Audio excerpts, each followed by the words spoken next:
Hey, I'm back. This is for meatballs, Italian meatballs. So I've got this cheese bread that we've been using, and when you cut it out, when you cut bread, I store everything in the refrigerator, but it starts to dry out. So yesterday we did grilled cheese for Mike, and today I need fresh breadcrumbs. So I have my handy dandy little KitchenAid mixer that's gonna whiz, whiz, whiz.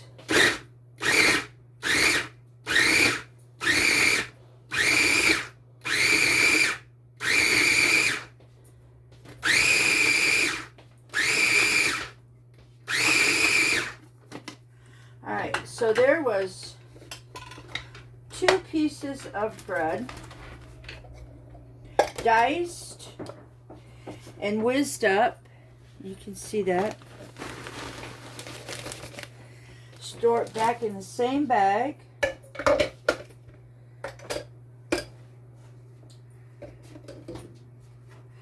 Now, sometimes you can take and bake this. In those cubes like that, maybe put a little olive oil, a little Italian seasoning, and bake them and get them crunchy, and then put them through the processor. With this here, I just want some cheesy breadcrumbs.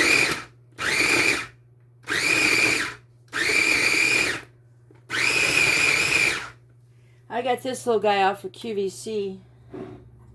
It was on a big sale.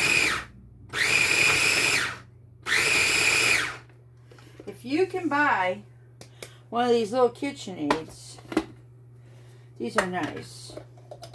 This is what I use to grind up my Parmesan Reggiano cheese with.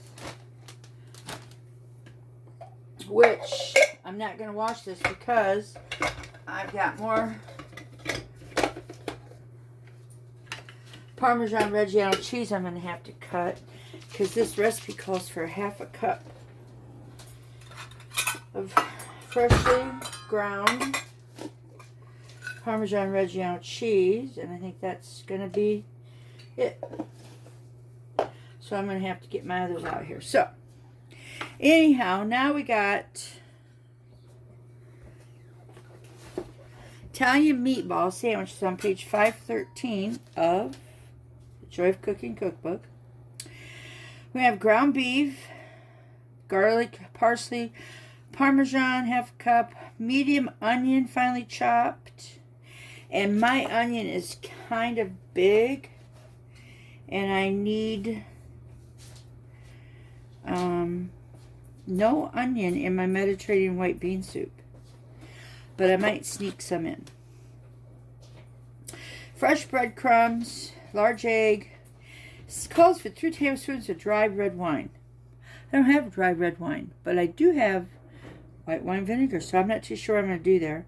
I have tomato paste, salt, and oregano. So, we're getting these all together.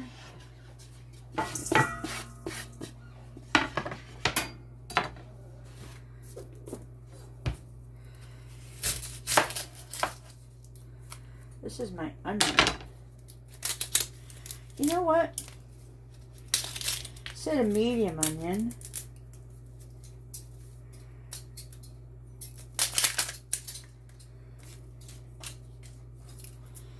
I won't really use this. So let me find my page here where I made the notation. Oh, is that it? Nope. It's back here. We had to do something with onion. Here we go. Large onion is 3-inch in diameter. Chopped 1 1/4 to 1 1/2 cups. That's a large onion. So a medium onion would probably be about 1 cup. So a large onion is 10 ounces. A medium onion is 6 ounces. So I won't use all this onion.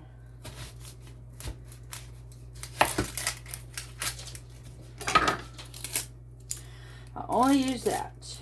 Now, I leave the end where it's growing out of the ground on, and this part I put down onto a plate. And I'll show you.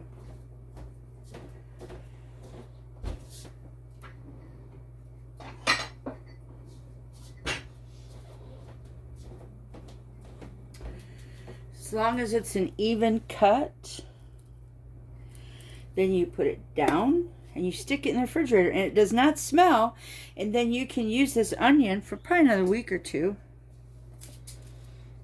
I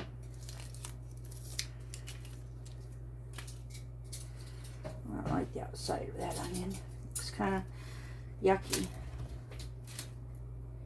So it said finely diced.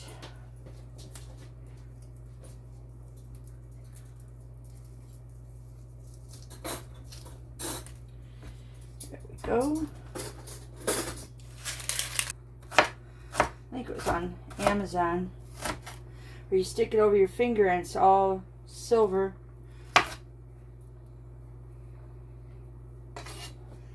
Excuse me. That's true.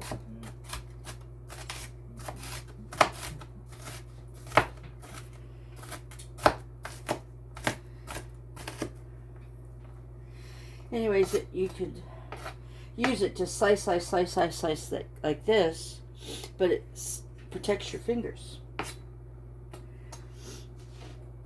Okay, so we're going to put this in.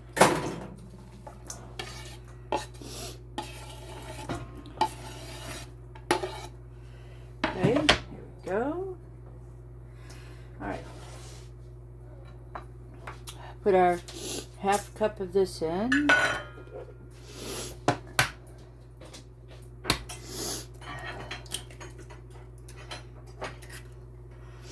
One egg. I have 1 pound of ground, what did I get? Ground chuck. Because fat equals flavor.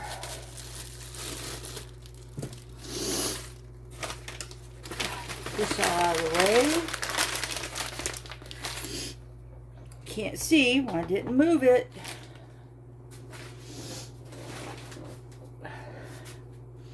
Now you can see. Alright. Egg. Oh, I got 1 garlic I have to mince up.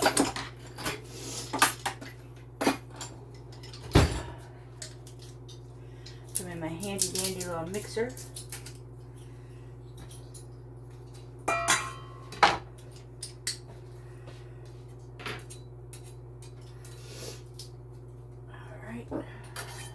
Go.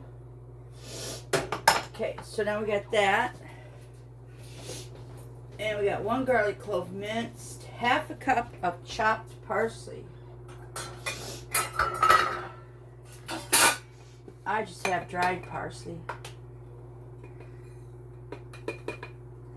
So I'm only doing a 1/4 cup. Okay. Now it's calling for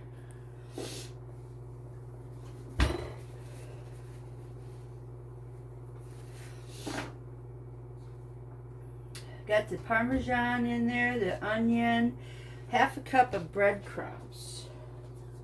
Here, go ahead and put it in the knife. Oh. Yeah, don't worry about that on the floor. I know it's down there.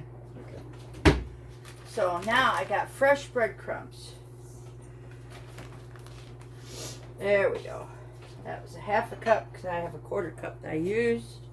We got 1 egg, 2 tablespoons of tomato paste. If you've never tried this tomato paste, it's so cool. It's a squeeze bag.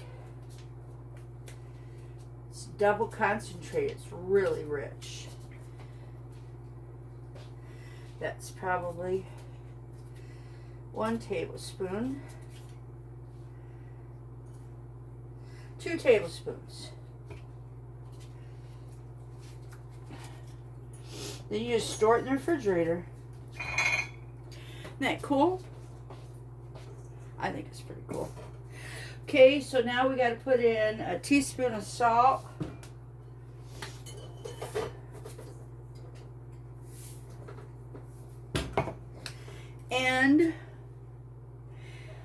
half a teaspoon of dried oregano.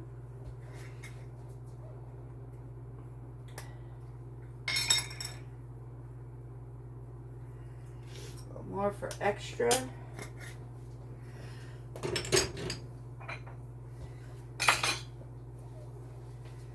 Salt's done. Parsley and tomato paste is done. Okay, then it says to mix with your hands. I'm still not sure about that.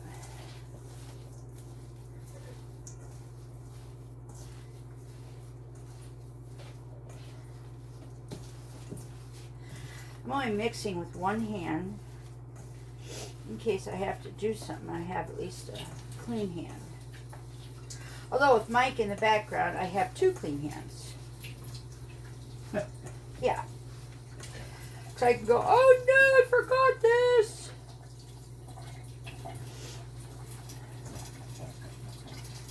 Could have chopped up my onions a little finer. Oh, I could have let this hamburger out. It's cold.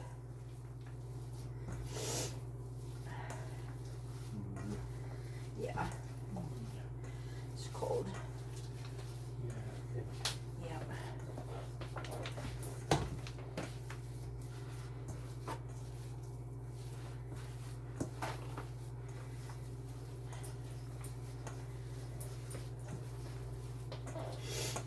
Okay.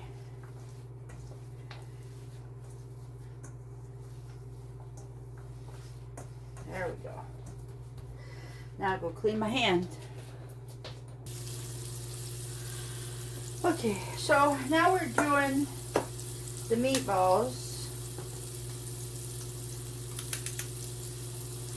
Stirred in some flour. I seasoned my flour because who just wants plain flour? So I just put seasoned salt in it. I have a recipe on my Substack channel. Then put olive oil in the pan. Put these guys in there. You know, there's a lot of people that, cooks, chefs, that want everything perfect. Like they would take and do this with their meatballs, and then they would roll their meatballs so that they were round. I don't understand myself. People want too much perfection, I think.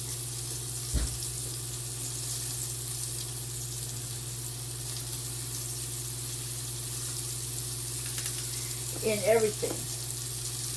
And then people that are trying to follow them think that, well, hey, mine didn't turn out because it's not perfect. As long as it's edible, it's perfect.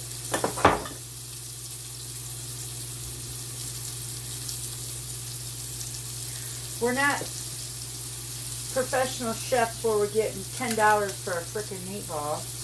We're cooking to sustain our life.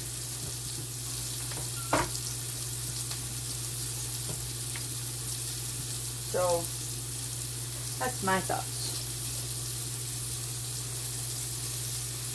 And over here,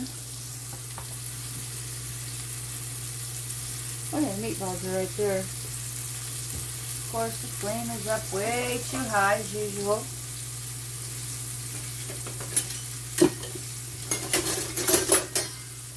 I like this guy.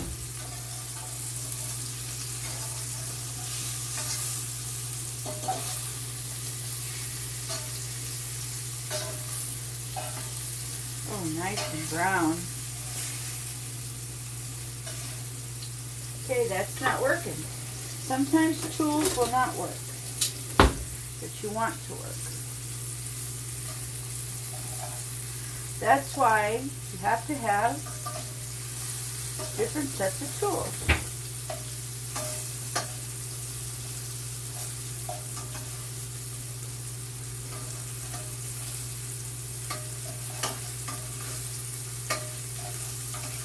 Oh yeah, look at that.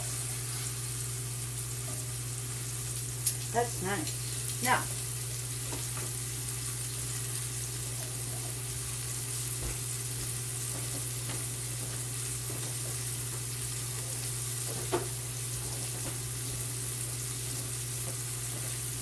we are going to be putting the meatballs in the oven after they get a little brown here. They look nice and brown to me.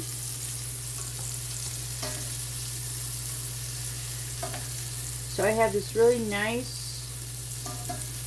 anchor hocking baking dish.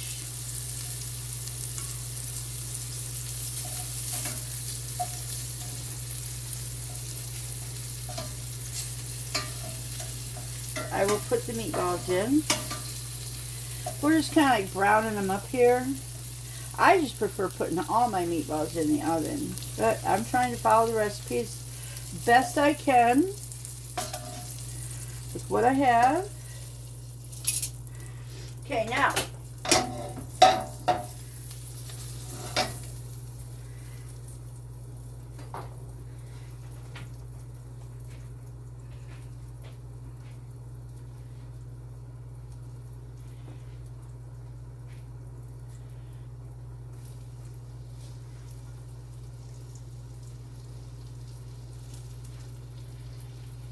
you know when I make candied truffles,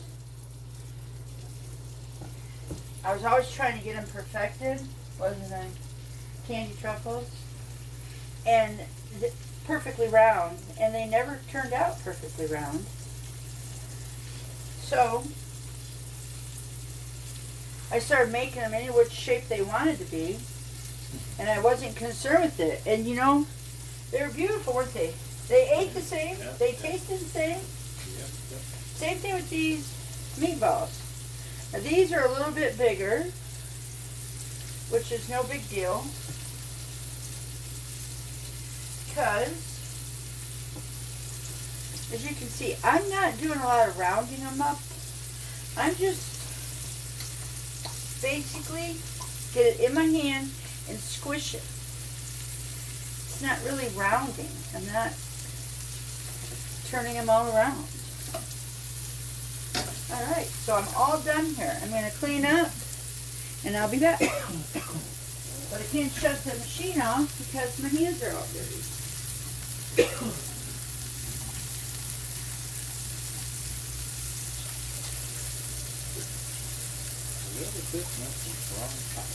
No way. Oh my gosh. Too much smoke.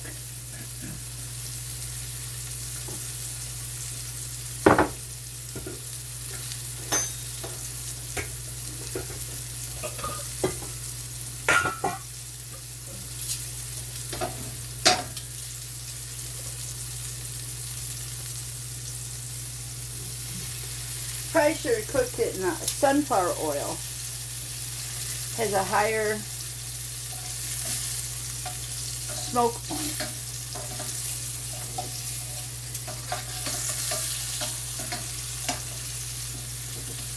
What are you going to do? Okay. Yeah. What are you going to do? There we go. I'm going to stick these guys up because I want to make sure I have enough room for my bigger meatballs.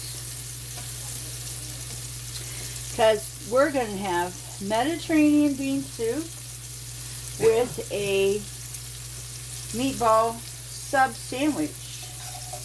And we made the bread yesterday.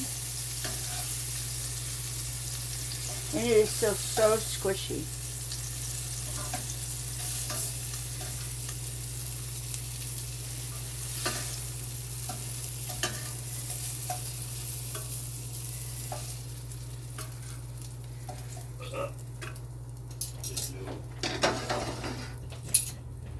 Okay, now I'm going to turn my oven on.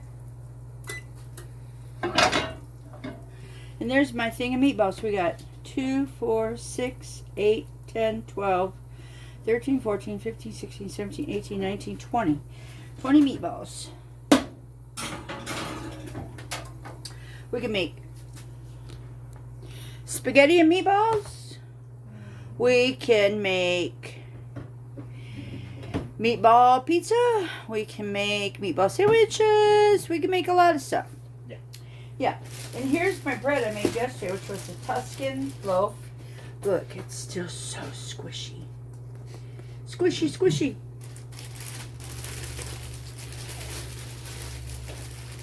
All right. We'll be back when we have more stuff to do.